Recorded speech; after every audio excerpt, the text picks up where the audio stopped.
I'm Tracy Sable. Tonight on EWTN News Nightly, abortion in America. On the anniversary of the landmark overturning of Roe v. Wade, we have analysis on the state of the pro-life movement.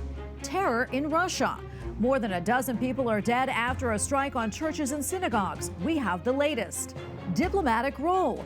A new assignment for the personal secretary of Pope Benedict XVI. And a strong reminder. Pope Francis reminds the faithful of ways to find help in times of trial. These stories and more tonight. From EWTN, the Global Catholic Network, this is EWTN News Nightly. Thank you for being with us on the feast of the birth of John the Baptist. Our top story tonight, the countdown is on for a big night in presidential politics. On Thursday, for the first time in U.S. history, a sitting president will debate a former president, and the stakes could not be higher. This could be a defining moment for President Joe Biden or former President Donald Trump. However, right now, neither candidate has any kind of substantial lead. The Real Clear Politics poll's national average has the former president ahead by 1 point, but that could all change after 90 minutes on an Atlanta stage. All right, here to discuss is Dr. Todd Bell, professor and political management program director at George Washington University. Dr. Bell, great to be with you. Before we kind of really get into the meat of the debate, can you explain the new rules this time around and how it may impact the debate on Thursday night? Right. Thanks for having me on again. It's great to be with you. We have some new rules this time. The Trump campaign said last year, actually it was the Republican the RNC said last year they didn't want to use the commission for presidential debates. And Biden seized on that earlier this year, and they went with a couple of media outlets to try to put together their own debates with their own rules. And these new rules are going to be pretty impactful. The first of which is cutting the mics while the other person is talking. No more of this trying to bully the other person or talk over them. So that's not going to be happening. And the second thing is no studio audience. So that's going to be really interesting.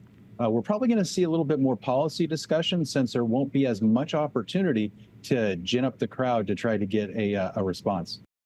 Yeah, what about the top agenda items? What do you think that's going to be during the debate? And how much time do you think may be spent on, say, abortion and possibly IVF? Right. The topics of debate in any presidential election are going to be the economy. That's always number one. Whether or not you're better off under the current incumbent, which is Biden. Was a little bit different now because we have Donald Trump, who is also an incumbent, so it'd be a little difficult for him to make that case. And then we have these subsidiary issues, these ones that the candidates think might be able to generate more enthusiasm for them and maybe push the undecideds one way or another. I absolutely think the Biden campaign is going to be hammering on abortion. They've already just released another set of ads just yesterday on this issue. And it looks like the Republicans might have gone too far with the issue of IVF because that's really unpopular, banning it is with the public. So we'll probably see a lot of that. And of course, the Republicans think that the Biden campaign and the Biden administration are really vulnerable on the issue of immigration and crime. What about the wars in Ukraine and in Gaza? How much time do you think will be spent on that? Right. Well, it will depend on the moderators. It used to be when we had the Commission on Presidential Debates, we had one debate that was exclusively on foreign policy. But that's not the case since we're only getting two debates, and it will be at the moderator's prerogative. I anticipate we will get some questions on this because the president is commander in chief. And of course, there's an opportunity there for Trump because the war in Gaza has really divided the Democrats. And some Republicans are actually shifting away from Ukraine. So you might have Biden see some opportunity there to use that as a wedge issue. Dr. Bell, what about personal issues? We did see that come into play in 2020, a lot going on with former President Trump and President Biden as well. Do you think they'll try to take a chance at that and maybe kind of make some jabs at each other? Yeah, well, I think the real big personal issues are the age issue. That's the real thing that the Biden campaign is really concerned about. Donald Trump won't have the opportunity to be the bully who tries to throw you off your game like he has been in 2020 and 2016. But Joe Biden has to really walk a fine line here. He has to show that he has the energy to do the job as the chief executive, but that he's also still the president and is presidential. And so he has to balance that a bit. Donald Trump is going to be Donald Trump, and we know his personality. So we're not going to see anybody introducing themselves to the world and to the United States electorate this time around because we know these two people, but we will be seeing them try to highlight what they think are vulnerabilities in the personalities of each of the candidates. All right, we're going to leave it right there. Professor, thank you so much for being with us. We really appreciate it, Dr. Bell. Great to be with you. Thank you. From the executive branch to the judicial branch, where the Supreme Court announced today that it will hear arguments on the constitutionality of state bans on so-called gender-affirming care. The case involves a law in Tennessee which restricts puberty blockers and hormone therapy for minors. The court agreed to hear the case following an appeal from the Biden administration seeking to block state bans. Arguments are scheduled to take place this fall. Well, today marks 2 years since the Supreme Court's landmark decision that overturned Roe versus Wade. The ruling in Dobbs versus Jackson's Women's Health sent the abortion issue back to the states. And on this anniversary, lawmakers on Capitol Hill weighed in. Republican Senator Marco Rubio issued a statement saying, "I will always support the sanctity of life. This anniversary serves as a time to celebrate the great work that has been achieved by the pro-life movement and reaffirm our commitment to support families and protect the unborn." While Democratic Whip Catherine Clark put out this statement saying they're fighting to expand that suffering to every state, banning abortion nationwide, monitoring Americans' pregnancies, and unleashing prosecutors on young girls. America is at a crossroads. For the sake of our daughters and granddaughters, we must win the fight for freedom over extremism. Well, Senator Rubio and a number of pro-life senators have introduced a resolution praising the Dobbs decision. Meanwhile, congressional Democrats promised to continue calling for votes on pro-abortion bills ahead of the November election. And joining us now is Aaron Hawley, attorney and vice president of the Center for Life and Regulatory Practice with Alliance Defending Freedom. Aaron, great to be with you. Quickly, for those who may not remember, can you remind us about the important role that ADF played in the Dobbs case? Sure, absolutely. Well, Alliance for Defending Freedom, where I work, was privileged to be on the legal team with Mississippi to come alongside them and support them in their historic effort to overturn Roe. I was personally privileged to serve as co-counsel to Mississippi in the Dobbs case. And I can't tell you, Tracy, how much that means to me as a mom of three. To be able to help with that case while being a mother is truly just the project and the opportunity and privilege of a lifetime. Yeah, and that victory, though, 2 years ago, it also created some new challenges in a way. In Idaho, for instance, the Biden administration now wants to force emergency room doctors to perform abortions, something that's illegal under Idaho state law. Aaron, tell us a little bit more about this. I understand ADF is also assisting in this case. Absolutely. We're privileged here to help the state of Idaho defend its pro-life law. And the crazy thing about this case is that the federal government is saying that a long-standing law, a bipartisan act signed by President Reagan, somehow has a hidden abortion mandate that requires emergency room doctors in Idaho to violate Idaho law and to perform abortions where they are not necessary to save the life of the mother. EMTALA is what the statute is called. It has never been interpreted this way, and we hope and expect that the Supreme Court will say that the Biden administration is wrong and this federal law does not require emergency room doctors to provide abortions. Yeah, and also, as you know, pro-life pregnancy centers are also being targeted by the government in states including New York and Massachusetts. Let's talk more about those challenges there. And what role do you think the courts will end up playing in all of this? Absolutely. Well, pregnancy care centers, as you mentioned, have been a target of numerous attacks. The Biden administration has prosecuted pro-life demonstrators, peaceful prayer warriors, and others at abortion clinics, but largely ignored the vandalism and violence at pregnancy care centers. In addition to this, we see blue state attorney generals, I'm thinking California, New York, and New Jersey, that are actively going after pregnancy care centers. And the reason they're going after pregnancy care centers is they have the audacity to speak about, some of these centers don't even provide, but to speak about something called abortion pill reversal. This is simply a progesterone treatment, something that's been around for 50 years to help women not have miscarriages. And it has been shown to, if given within 24 to 48 hours after the first abortion drug, it can help save that unborn child's life. But these, blue state attorney generals don't want women to know about this, don't want women to have the opportunity to change their mind and have the option of abortion pill reversal. And Aaron, quickly before I let you go, what's next for the pro-life movement in this post-Roe world? I think one of the most encouraging things about the pro-life movement currently is that every state that protects life has passed legislation, sometimes to the tens of millions of dollars, in support for women through their pregnancy and beyond. They really are stepping up to empower women to have true choice. Of course, much more is needed, but I find this to be the most encouraging thing since Dobbs. All right, we're going to leave it right there. Aaron, thank you so much. Great to be with you today. God bless. Thanks for having me. Despite the overturning of Roe versus Wade, pro-life advocates are reminding lawmakers the fight is not over.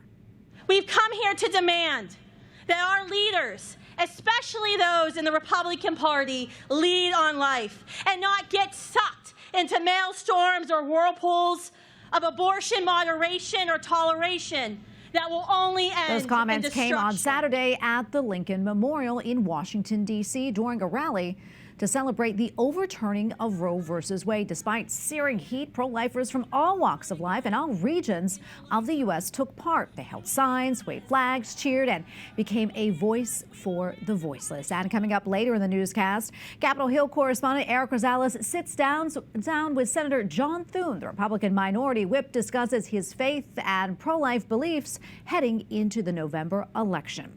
Russia's southern region of Dagestan is observing its first of 3 days of mourning. This after terror attacks on police and houses of worship that left at least 20 people dead and more than 46 injured.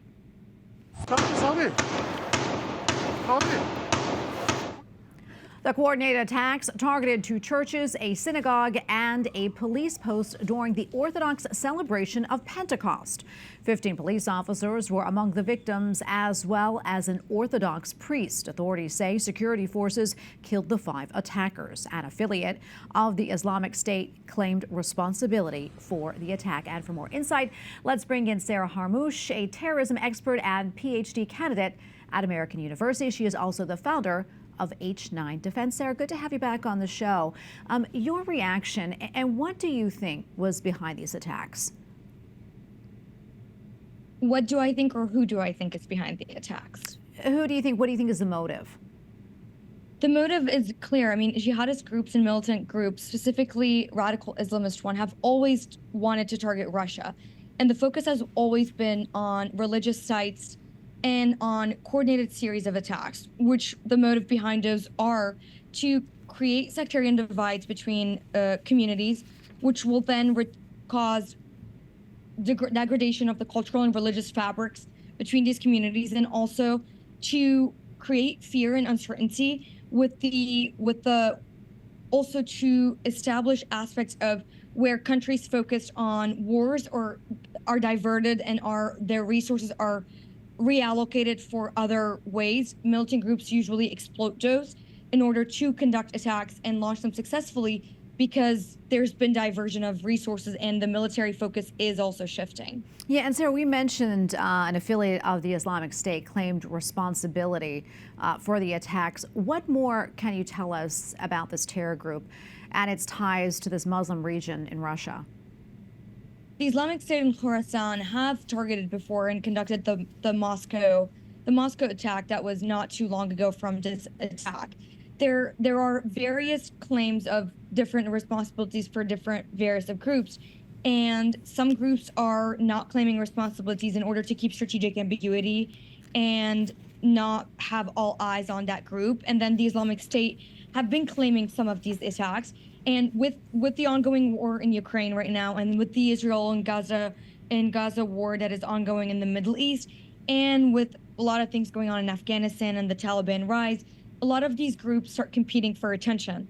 And one of the ways they compete for attention is by conducting a series of high-profile attacks targeting a superpower country, one of the powerful countries, in order to establish a more presence on the geopolitical stage, and to establish intent and capabilities, and to reassert itself as the global jihadist groups against all the other groups that are competing for that same attention. Yeah, so we don't have a lot of time left, but I want to touch on this. A number of Russian lawmakers have actually pointed the finger at Ukraine and NATO for these attacks. What would lead them to believe that? I mean, where's the connection there? To be honest, there is no connection. It's Russia's trying to. It's been trying to.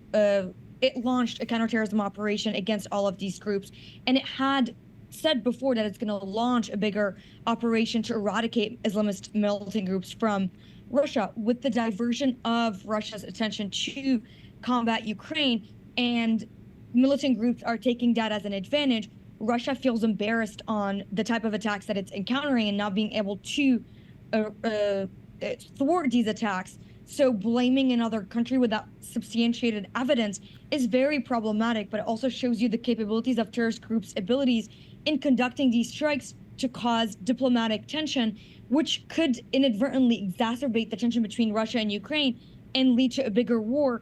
But there are no substantiated grounds for these claims thus far. Well, Sarah, thank you so much for weighing in. We appreciate your insights. Of course, thank you so much for having me. All right, now to the war in Gaza. Israeli Prime Minister Benjamin Netanyahu says that he will only accept a partial ceasefire deal that would not end the 8-month-long war. He says that he is ready to make the deal to bring some of the remaining hostages home, but is committed to carrying on the war after a pause to completely eliminate Hamas. Hamas insists that it will not release the hostages until a permanent ceasefire is reached. This comes at a tense time as Israeli leaders consider another offensive against Hezbollah. Meanwhile, the Israeli defense minister is in Washington, D.C. today, meeting with Secretary of State Antony Blinken. Later this week, Yoav Gallant is expected to meet with Defense Secretary Lloyd Austin. This comes amid warnings from U.S. officials that a military offensive in Lebanon could risk a response from Iran. Well, extreme temperatures are to blame for the deaths of more than 1,300 pilgrims during the yearly Hajj pilgrimage in Saudi Arabia. The country's health minister said 83% of the fatalities were from unauthorized pilgrims who walked long distances. 2 U.S. pilgrims were among those who died, as temperatures reached 117 degrees on some days. And we have a lot more still to come here on EWTN News Nightly, including faith on Capitol Hill. EWTN News Nightly Capitol Hill correspondent Eric Rosales speaks with the #2 Republican in the Senate. Hear what he has to say about staying true to his faith as a lawmaker.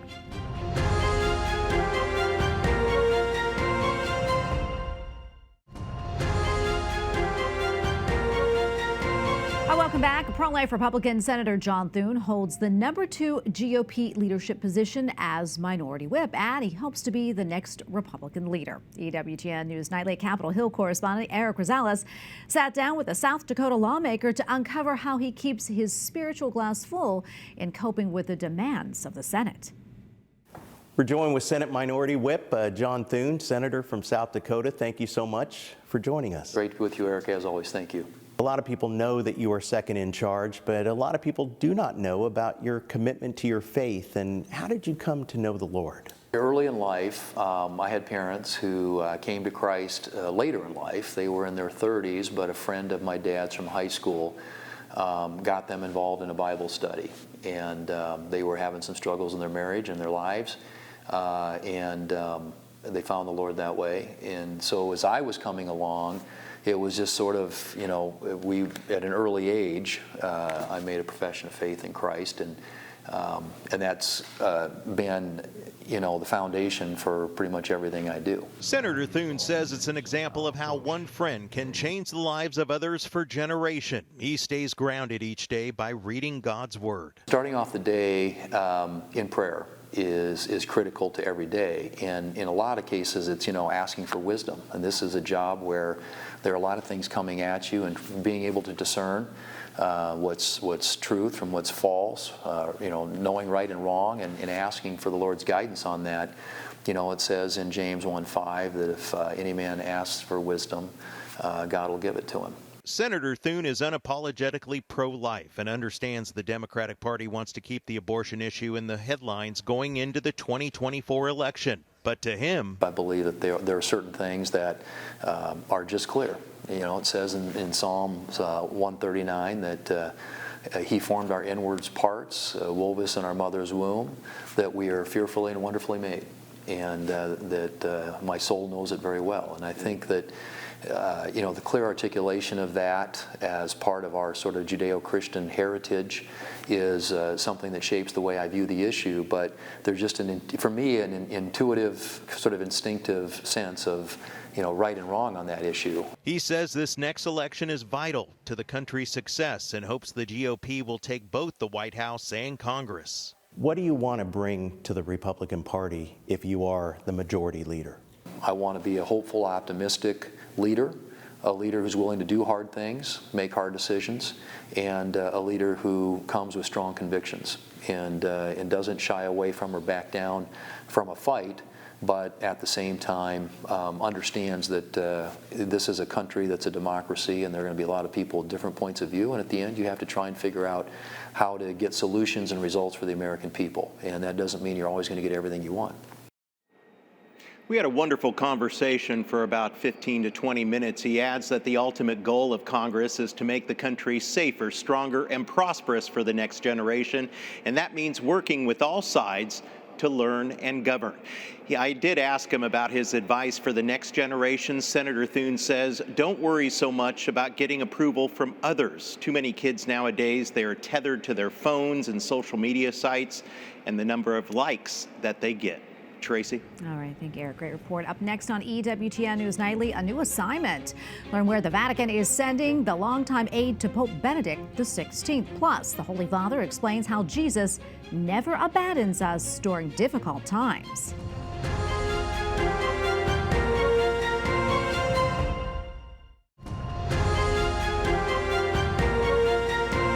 There is a new assignment for the former personal secretary of Pope Benedict XVI. Archbishop Georg Gainswein is set for a diplomatic role in the Baltic states. He will serve as the papal ambassador to Lithuania, Estonia, and Latvia. The announcement by the Holy Father comes after months of speculation regarding Archbishop Gainswein's future. The 67-year-old has been living in southern Germany since July of last year. Well, the EU Parliament elections have come to a close. The results are marked by low turnout and a turn in some areas toward the right wing politically. And now church leaders in Europe are responding. EWTN Vatican journalist Paula Arraza has more. We are still waiting for the final results of the 2024 European Union elections. The race is critical. Not only do voters decide who will represent them, it serves as a gauge of public opinion across the 27 member states. What do we know so far? The European Parliament is leaning further to the right. Dunque della partecipazione, ma nello stesso tempo. There seems to be a sense of fear, possibly stemming from the current social climate and the uncertainty surrounding an ongoing war with unpredictable outcomes. This situation is prompting people to seek security and stability amidst these challenging times. Speaking about the current migration crisis and the war in Ukraine, Bishop Mariano Crocetta emphasized the need for a united European Union, one that is able to welcome and integrate those who are forced to flee their homeland because of war and poverty. More importantly, Bishop Mariano Crocetta added there must be communication with national authorities and churches, as well as supporting different diplomatic and humanitarian initiatives. One example is the effort led by the Holy Father through Cardinal Zuppi, president of the Italian Bishops' Conference, to bring back to Ukraine the children who have been deported to Russia. Together with the Vatican, we strive to assess various situations, in this case the elections, to understand their effects. We aim to follow and support these developments for more effective dialogue. In a recent meeting with the Vatican Secretary of State, Cardinal Pietro Parolin, and Secretary for Relations with States, Archbishop Paul Gallagher, the Commission of the Bishops' Conferences of the European Union gathered to discuss current concerns among their member states and how to promote the common good. There is an expectation from the citizens of the EU countries for responses to the issues they face every day. We all must do our part because every action can have an influence that sooner or later will align with bigger decisions capable of truly changing the course of events and even of stopping the war. Our hope is that the European Union's voice may become stronger and be heard on the international stage. In Rome, Paola Riasa, EWTN News Nightly. Well, finally tonight, Pope Francis reminds the faithful that the Eucharist is our strength in times of trial. Ma possiamo fare questa domanda: perché Gesù si comporta così? In his Sunday address at the Vatican, the Holy Father says Jesus does not spare us from difficulty. Instead, he strengthens us with his presence in the Eucharist, so we have the courage to battle our problems. Pope Francis also said when storms arrive, we should not allow ourselves to be overwhelmed. Instead, we should cling to God and find peace in prayer, silence, and Holy Communion. Oh, we thank you for watching tonight. Remember, you can follow us on social media, Facebook, X, and Instagram at EWTN News Nightly. I'm Tracy Sable. Good night, and God bless.